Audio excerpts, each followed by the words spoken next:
Voulez-vous savoir quel est le meilleur statut juridique à choisir pour votre société avec votre holding? À la fin de cette vidéo, vous allez enfin découvrir le meilleur des deux mondes. Je vais vous montrer comment faire pour avoir le beurre et l'argent du beurre grâce à votre holding.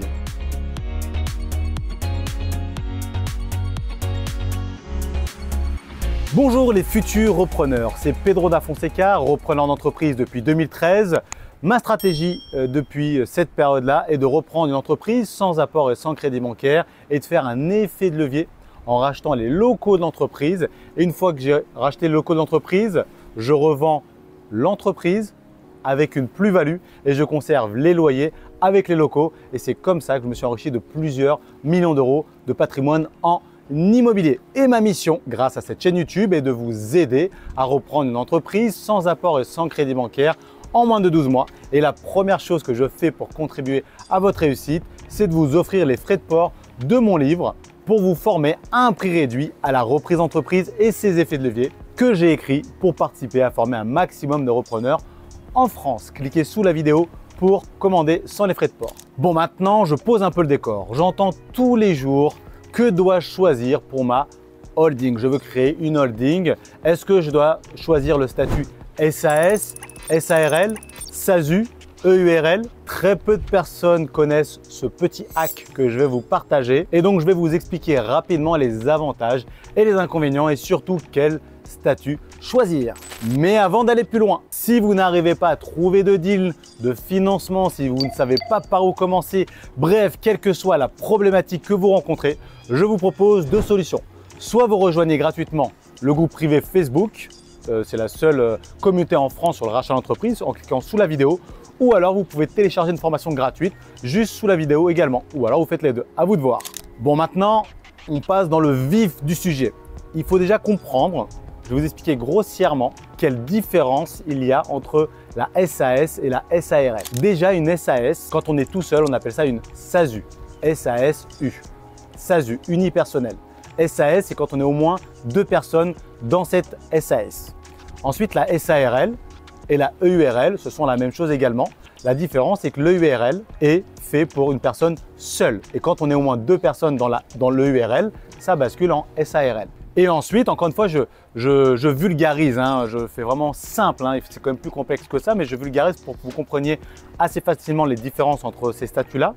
Et pour faire simple également, la SAS, pourquoi créer une SAS et pas une SARL? La SAS, elle est plutôt faite pour ceux qui veulent se verser uniquement des dividendes. Quant à la SARL, c'est plutôt pour ceux qui souhaitent se verser des salaires. Parce que c'est plus avantageux de se verser des salaires en SARL qu'en SAS, mais c'est plus avantageux de se verser des dividendes en SAS qu'en SARL.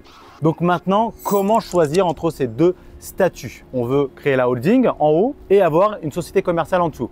Qu'est-ce qu'on fait? On fait deux SAS, une SARL, une SARL, SAS, SARL, SARL, SAS. Là, c'est toujours le dilemme. Alors maintenant, je vais justement vous aider. Encore une fois, je ne suis pas comptable. Je vous propose que moi, je fais le meilleur des deux mondes, le meilleur montage fiscal, le plus optimisé. C'est de choisir pour la holding, donc la société mère SAS ou SASU, d'accord, en haut, et en bas pour la société commerciale SARL ou EURL. Comme ça, en bas, vous pouvez vous servir des salaires tout le temps. Et si vous voulez vous distribuer ensuite des dividendes, pour montrer, grâce à des conventions de trésorerie, régime Murphy, intégration fiscale, l'argent, les bénéfices dans la holding, et à ce moment-là, vous verserez des dividendes. Vous avez ainsi le meilleur de deux mondes. Si vous n'avez pas très bien compris, je vous invite à remettre en arrière la vidéo et réécouter. Et j'ai aussi souvent entendu que le meilleur, là je vous fais un petit comparatif, la meilleure chose quand même, c'est de se verser en SARL 100% des salaires. Ce sera quand même plus optimisé que si on fait 100% des dividendes. Moi, je ne suis pas tout à fait d'accord avec ça, mais en tout cas, le meilleur des deux mondes et jusqu'à en tout cas un certain palier, c'est vrai que je dirais que si vous versez pas plus de 7 000, 8 000 euros de salaire, c'est mieux de faire 100% des salaires. Donc, via la SARL qui est en dessous. Maintenant, si vous voulez commencer à aller beaucoup plus loin sur à peu près 15 000 euros par mois, soit à peu près 180 000 euros à l'année, je vous conseille le meilleur des deux mondes. J'ai fait des calculs et je me suis aperçu qu'en faisant environ 7 500 euros de salaire brut, hein, je parle, en SARL, donc avec la société holding en dessous, et 7 500 euros de dividendes, donc C'est brut également, hein, c'est en incluant l'impôt sur la société. Mais pour ne pas vous embrouiller, vous faites 50%, 7 500 en bas, 7 500 en haut. C'est le meilleur de deux mondes et vous avez une économie environ de 400 à 500 euros par mois, ce qui fait presque 5-6 000 euros par an, ce qui n'est pas négligeable. Là, on est vraiment dans du détail, mais c'est vraiment pour donner des petites astuces que j'utilise. Donc, pour conclure, comme je vous l'ai dit, je ne suis pas comptable et je vous partage mes recherches, mais maintenant, vous pouvez aller valider auprès de votre comptable et faire vous-même vos recherches. Mais le meilleur de deux mondes, c'est ce schéma. SARL en bas, SAS en haut. Il y a d'autres montages un peu plus spécifiques qui peuvent être pris en compte, notamment en ayant une SARL en bas également. En haut, une SAS, mais qui n'est pas à l'IS, mais à l'IR. Mais là, ça devient un peu plus complexe et ça rentre dans certains cas de figure, donc que je ne vous parlerai pas aujourd'hui. En tout cas, si vous voulez faire vos calculs vous-même, je vous mets sous la vidéo le lien que vous pouvez calculer sur impôt.gouv pour calculer votre imposition, justement pour pouvoir faire les calculs que je viens de vous expliquer.